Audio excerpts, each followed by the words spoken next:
வணக்கம் ஸ்டூடெண்ட்ஸ்.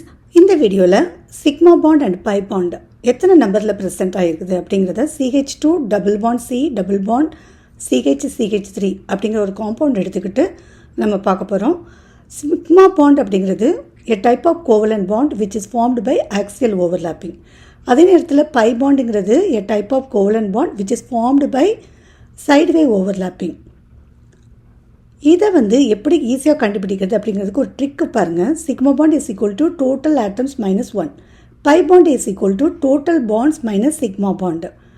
இப்போது இந்த காம்பவுண்டில் டோட்டல் ஆட்டம்ஸ்னு பார்த்தீங்கன்னா கார்பன் 2 ஹைட்ரஜன் ஆட்டம்ஸ் ஆகிருக்குது. So 1 + 2 3 4 5 6 7 again 3 hydrogen atoms. So 7 + 3 10. So total atoms present in the compound 10. So இப்போ இந்த ட்ரிக்கை யூஸ் பண்ணி நம்ம எப்படி கண்டுபிடிக்கிறது அப்படிங்கிறத பார்க்கலாம். So sigma bond is equal to எவ்வளவு ஆட்டம்ஸ் இருக்குது? 10 ஆட்டம்ஸ் -1. ஸோ டோட்டல் நம்மளுக்கு 9 சிக்மா பாண்ட் இந்த காம்பவுண்டில் ப்ரெசென்ட் ஆகிருக்கு. எவ்வளோ ஈஸியாக இந்த ஃபார்முலா யூஸ் பண்ணி நம்ம கண்டுபிடிக்கிறோன்னு பாருங்கள். இப்போ பை பாண்டு கண்டுபிடிக்கிறதுக்கு total bonds minus sigma bond. So total bonds கண்டுபிடிக்கிறதுக்கு ஃபஸ்ட் நமக்கு கம்ப்ளீட் ஸ்ட்ரக்சர், இது நமக்கு கண்டென்ஸ்ட் ஃபார்முலா இல்லையா? ஸோ இப்போ நம்ம கம்ப்ளீட் ஸ்ட்ரக்சரை நம்ம எழுத போகிறோம். ஸோ கார்பன் அதில் 2 ஹைட்ரஜன் ஆட்டம் அட்டாச் ஆகிருக்குது. அதுக்கடுத்து ஒரு double bond with another carbon atoms, திருப்பி 2 டபுள் பாண்ட், திருப்பி ஒரு கார்பன், அதோட ஒரே ஒரு ஹைட்ரஜன் ஆட்டம், அதுக்கப்புறம் இன்னொரு கார்பன் வித் சிங்கிள் பாண்ட். இப்போ 3 ஹைட்ரஜன் ஆட்டம்ஸ் இருக்குது.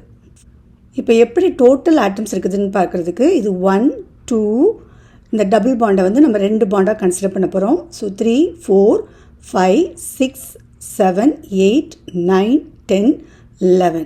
ஸோ 11 பாண்ட்ஸ் இருக்குது.